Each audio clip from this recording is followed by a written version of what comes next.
قومی آواز کے ناظرین خوش آمدید۔ آخر وہی ہونے جا رہا ہے جس کی پیش گوئیاں ہم اپنی سابقہ ویڈیوز میں کرتے رہے ہیں۔ مسلم امہ کے اتحاد کے دبنگ لیڈرز کو ایک ایک کر کے ڈھیر کرنے کی تیاریاں جاری ہیں۔ امت مسلمہ کے نئے اتحاد کی بات گزشتہ سال اقوام متحدہ کے اجلاس میں عمران خان، مہاتیر محمد اور طیب اردگان نے کی تھی۔ امت مسلمہ کے تینوں شیر چاہتے تھے کہ ایک ایسا نیا اسلامک بلاک بنایا جائے جو غیر مسلم طاقتوں کی آنکھوں میں آنکھیں ڈال کر بات کر سکیں، لیکن غیر مسلم طاقتوں نے پھر ایسا گیم پلان کیا کہ کسی بھی طرح امت مسلمہ کے نئے اتحاد کو نہیں بننے دینا۔ اور آپ دیکھ لیں، پہلے مہاتیر محمد کو راستے سے ہٹایا گیا اور اب طیب اردگان کے خلاف صہیونی طاقتیں اکٹھی ہو رہی ہیں۔ سب سے بڑھ کر اب واحد اسلامی جوہری طاقت پاکستان کے دبنگ لیڈر عمران خان کے خلاف بھی سازشیں شروع کروا دی گئی ہیں کہ عمران خان کو راستے سے ہٹا دو۔ آج کی ویڈیو میں بتائیں گے کہ کیسے امت مسلمہ کے خلاف یہودی لابیاں سازش کر رہی ہیں، پاکستان کے غدار کن کے ساتھ ملے ہوئے ہیں، اندرونی کہانی سے پردہ اٹھائیں گے۔ دوستو، ویڈیو میں آگے بڑھنے سے قبل اگر آپ نے قومی آواز کو ابھی تک سبسکرائب نہیں کیا تو اسے سبسکرائب اور بیل آئیکن پر کلک ضرور کریں، کیونکہ یہ میری اور آپ کی نہیں بلکہ پوری قوم کی آواز ہے۔ پہلے مہاتیر محمد کو راستے سے ہٹایا،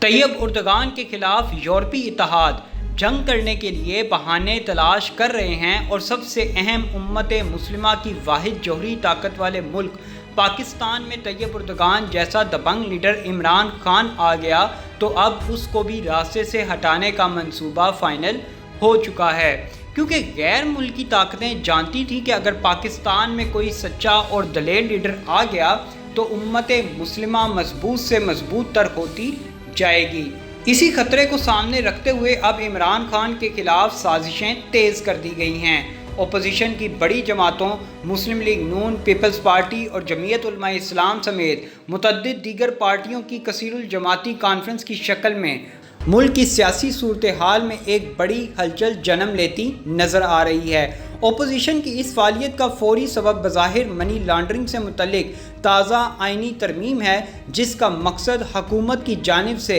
ملک کو FATF کی گرے لسٹ سے نکالنا بتایا جا رہا ہے، جبکہ اپوزیشن اسے آئینی آزادیوں سے سراسر متصادم اور جمہوریت کش قرار دیتی ہے۔ پاکستان پیپلز پارٹی کی میزبانی میں ہونے والی یہ کانفرنس وفاقی دارالحکومت اسلام آباد کے ایک 5 اسٹار ہوٹل میں منعقد کی گئی، جس میں بظاہر تو یہ شو کروایا گیا کہ ملک ٹھیک سے نہیں چل رہا، اس نظام حکومت کو تبدیل کر کے جمہوری طریقوں سے چلانے کی ضرورت ہے، لیکن یہ سب پاکستان کی اپوزیشن جماعتوں کا ایک گھناؤنا منصوبہ ہی ہے۔ گزشتہ روز حزب مخالف کی جماعتوں کی آل پارٹیز کانفرنس میں پاکستان تحریک انصاف کو برسر اقتدار لانے میں اسٹیبلشمنٹ کے مبینہ کردار پر سابق وزیر اعظم نواز شریف اور جمعیت علماء اسلام فے کے سربراہ مولانا فضل الرحمان کی طرف سے بغیر لگی لپٹی رکھے کھل کر اور واضح الفاظ میں بات کی گئی تھی۔ اس سے اگلے ہی روز یعنی مقامی ذرائع ابلاغ پر army chief general Qamar Javed Bajwa اور DGISI lieutenant general Faiz Hameed کی پارلیمانی لیڈروں سے ملاقات کی خبریں نشر ہوئیں، اور یہ دعویٰ کیا جا رہا ہے کہ اس ملاقات کے دوران فوج کی جانب سے سیاسی رہنماؤں کو یہ یقین دہانی کروائی گئی ہے کہ فوج کا ملک میں کسی بھی سیاسی عمل سے بالواسطہ یا بلا واسطہ کوئی تعلق نہیں ہے۔ اور آج میں آپ کو اپنی اس ویڈیو کے توسط سے بتاتا چلوں، اب جو نظام حکومت چل رہا ہے وہ انتہائی زبردست ہے۔ پاکستان کی سیاسی اور عسکری قیادت اس وقت بالکل نڈر فیصلے کر رہی ہیں، کیونکہ ماضی میں جو حکمران کرتے رہے وہ اب عوام کے سامنے بے نقاب ہو چکے ہیں۔ وہ غدار تھے اور رہیں گے۔ کراچی کا امن تباہ کرنے والے، دوسرے ملکوں کے اشاروں پر ناچنے والے حکمران ہم سے اور آپ سے ڈھکے چھپے نہیں۔ اب صرف وہ فیصلے ہوں گے جو پاکستان کے مفاد میں ہوں گے۔ عالمی طاقتیں چاہتی ہیں کہ عمران خان کو راستے سے ہٹایا جائے، اس کے لیے کبھی وہ ریحام خان کی کتاب کا سہارا لیتے ہیں اور کبھی اپنے بکاؤ سیاست دانوں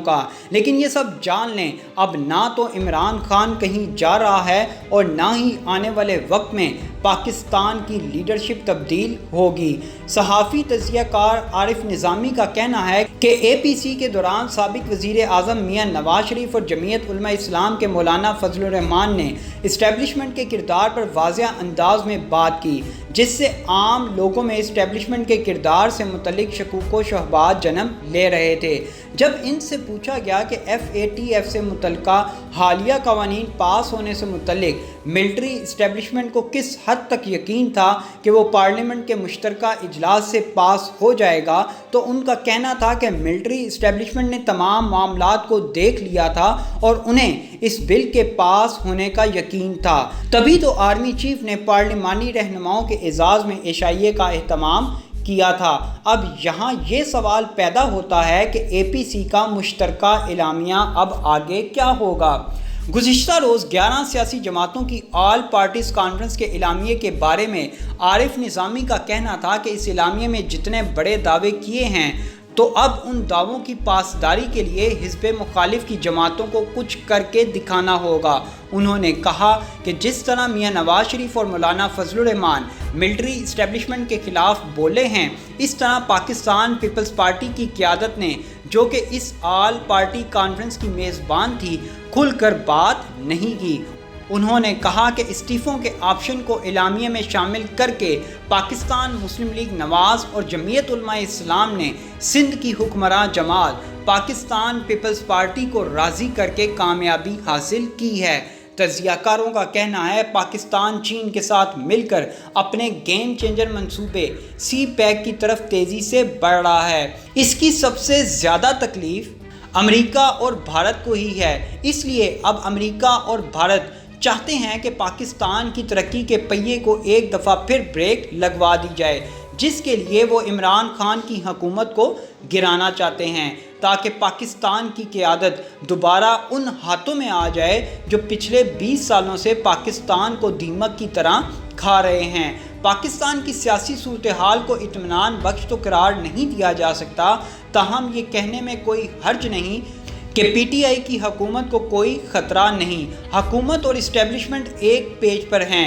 اپوزیشن کے خلاف حالات سخت ہوتے جا رہے ہیں، لیکن اپوزیشن سمجھتی ہے کہ اے پی سی کے ذریعے حکومت کو چلتا کریں گے۔ دوستو، اس وقت امت مسلمہ کو ایک بہت بڑے اتحاد کی ضرورت ہے، کیونکہ یہ اتحاد ہی مسلمانوں کو بچا سکتا ہے۔ ایسی مزید معلوماتی ویڈیوز دیکھنے کے لیے قومی آواز کو سبسکرائب اور بیل آئیکن پر کلک ضرور کریں، کیونکہ یہ میری اور آپ کی نہیں بلکہ پوری قوم کی آواز ہے۔